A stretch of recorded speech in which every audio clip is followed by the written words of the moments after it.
Thanks very much for staying with us. Time now for Eye on Africa with me, Georgia Calvin-Smith. Tonight, Kenya's president reacts to the collapse of the ICC's case against his deputy. Uhuru Kenyatta also saw similar crimes against humanity charges against him dropped in 2014. He remains frustrated with the Hague court. Also, Chad's gearing up for Sunday's polls in which President Idriss Deby is hoping to extend his 26-year rule. He's had to push harder than expected on his campaign as his critics have been unusually vocal. And we also hear from Cape Verdean singer Elida Almeida. She's set to start a tour of Africa after having won the Discoveries Award from France 24's sister radio stations at RFI. But first, a day after the war crimes case against Kenya's deputy president was dropped by the International Criminal Court for lack of evidence, the ICC's chief prosecutor has reiterated concerns about witness intimidation. In 2014, President Uhuru Kenyatta also saw the case for his alleged role in fatal post-electoral violence collapse. France 24's Mark Perelman spoke to the Kenyan leader about claims that a lack of cooperation and political meddling from Nairobi hamstrung the ICC's case. We have never been guilty of any of the charges that were brought before us. And that position holds. And therefore, I don't believe that there is any possibility of them bringing up any new charges. And this is the position that we hold. And for us, as a country, our focus now is to put this situation behind us, to be able to work together as a country, and to focus on the future development of our country, on healing, on reconciliation, and on ensuring that we are able to achieve for our people the prospects that they have always desired and dreamed of without this huge dark cloud that has been hanging over us for the last 7 years. The presiding judge said the lack of evidence was possibly due, I quote him, to witness interference and political meddling. Those are accusations that have been made by the chief prosecutor as well, that Kenya stood in the way of justice. Those are accusations that they continue to hold, but they do not tell the world that Kenya, throughout this whole period, the prosecutor had free access into Kenya at any time. They had full offices running with no interference, with the full cooperation of the state, despite the fact that I was president. They're lying. Absolutely. And we have said, with regard to witnesses, a lot of the witnesses, they themselves moved them. They were based here in Europe, a good number of them. Yeah?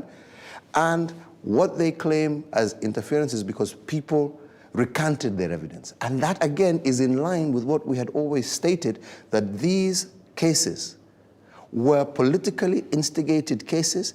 And these individuals eventually just came up and said, I was told to say such and such, and I am no longer willing to continue with those lies. That doesn't mean that they were interfered with. They just came up and told the truth, which was in line with what we had been stating from the very beginning. We are insisting that the ICC is no longer following the basic tenets that we all supported when it was being created, when the Rome Statute was being created, that they have gone against that they are not necessarily following proper legal jurisprudence, but rather being pushed, to follow specific cases for reasons that are unknown to a lot of us. And this was the reason for our disappointment. So our argument has always been, and we have pushed this argument at the state parties, we have pushed this argument at the Security Council of the United Nations, that unless this organization is reformed, to be able to focus itself on what it is supposed to be doing in a fair and balanced manner, we in Kenya and we as Africans need to then pull out, because we cannot have a court that is pursuing agendas other than that which that organization was legally constituted to do. Well, look now at some news in brief. South African local elections have been set for August 3rd. The polls will likely be affected by the ongoing storm surrounding the credibility of President Jacob Zuma and his ruling ANC party. Opposition candidates will be hoping to capitalise on recent calls for Zuma to resign over a number of scandals. He survived an impeachment vote on Tuesday.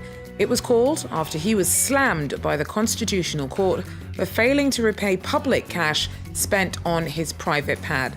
Zuma also saw the rand tumble after he botched the appointment of a finance minister last December. In Benin, Patrice Talon was sworn in as president on Wednesday. The businessman succeeds Boni Yayi after having beaten former Prime Minister Lionel Zinzu in last month's runoff vote. Talon said that though he could serve 2 5-year terms, he'll step down after only 1 to avoid, as he put it, complacency. He's vowed to make economic development and battling corruption his priorities. And 9 Djiboutian women who are refugees here in France capped up their 13th day of hunger strike on Wednesday as they protest alleged rapes by soldiers in their homeland. 4 of the groups say that they were assaulted by troops fighting rebels in Djibouti. Rights activists backing their complaints accuse the Djiboutian army of deliberately using sexual violence against civilians seen as sympathetic to the ethnic Afar fighters who've been opposing the government for 25 years. Djibouti has denied this.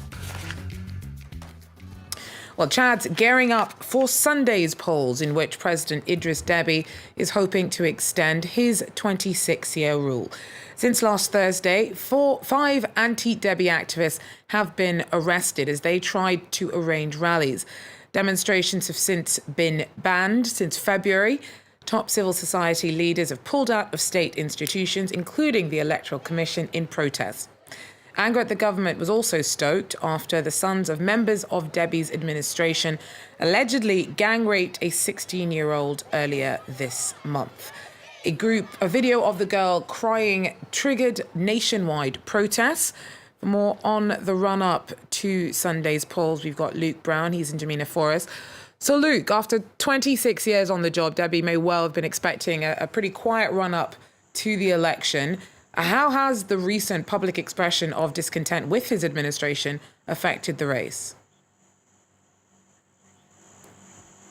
Well, currently, it has to be said, Idriss Deby and his campaign really are in a dominant position. They have the resources, especially here in the capital, N'Djamena. It's the streets of the capital really plastered with posters in favour of Idriss Deby. Virtually none of the other candidates are present. They're basically invisible here in N'Djamena itself. Earlier, we were at a rally for Idriss Deby, attended by Idriss Deby, where he addressed his supporters. He really highlighted what he's achieved over the past 26 years, his record in office, and the one key word that he wanted to underline was that he represents stability for the nation, and what he's aiming for is a knockout blow, if you will, to really win from the first round of voting on Sunday, not have to be taken to a second round of vote later on. Having seen all the advantages that he's got, you have to really question why the government of Idriss Deby and his campaign is so rattled by this growing movement, why there's been the bans on the peaceful marches, why there's been the arrest of the 5 protest figures, and it's all really down to this popular anger that's been growing from this Zuhura affair that you mentioned, the gang rape of the alleged gang rape of an adolescent girl, which has really evolved beyond the simple criminal aspect and really has been perhaps adopted by many people that are fed up and are venting their anger with the government and the status quo, if you will. Really, then that's why you get the impression that the government is shaken, and that's why they're cracking down. Thanks very much. Luke Brown there for us in Jamina. Well, to wrap up our bulletin, we'll be hearing from a Cape Verdean singer, Elida Almeida. She's set to start a tour of Africa after having won the Discoveries Award from France 24's sister radio station, RFI. And the competition turns the spotlight onto the best in world music. Almeida says that she's excited to share songs from her debut album with her continent. Just 23 years old and already a long career behind her. She has sung on stages all over the world, from her native Santiago to Paris. Her singing has helped her overcome many difficulties in her life, from losing her father to having a child at a young age. Elida Almeida tells her story in her first album, Ora Dosi, Ora Margos. This album is the story of my life. Ora Doshi Ora Margos means happy moments, sad moments. And even when I'm going through something sad, I try to extract something positive from it. And that's my music. It's my message. Like many other Cape Verdean singers, Elida Almeida is often compared to Cesare Evora. She says it's always an honor. Cesaria was a great diva of African music, so it's always a good thing to be compared to her. We're Cape Verdean, and our common dream is to promote Cape Verdean music. Now a front runner in Cape Verde, he has just won a sponsorship prize to tour Africa for the first time. To know the continent better, to know everything that's good about us. When I received this prize, I was so happy. What an opportunity to discover the continent. I'm very happy and very excited to embark on this new adventure. Elida Almeida will start her tour on Friday in Lomé and then move on to Accra, Addis Ababa and Kinshasa, among others. In total, the singer will travel to 16 different countries. Amazing. One to watch there. Well, that is, though, where we're going to have to leave it for Eye in Africa. Thanks for joining us, and please do so again if you can. Take care.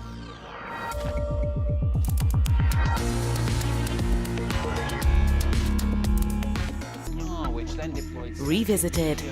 April 21st, 1960, Brasilia is declared the new capital of Brazil. In less than 4 years in the heart of the Amazon jungle, it becomes a symbol of modern, futuristic architecture. An utopian political project promising a better life and jobs for all. But time has taken its toll on the capital city. Social and economic inequalities, transportation problems, overpopulation are pushing the city to the brink. For so many inhabitants, the promise of those early days appears distant. Has Brasilia lost the power to inspire? Revisited on France 24 and France24.com.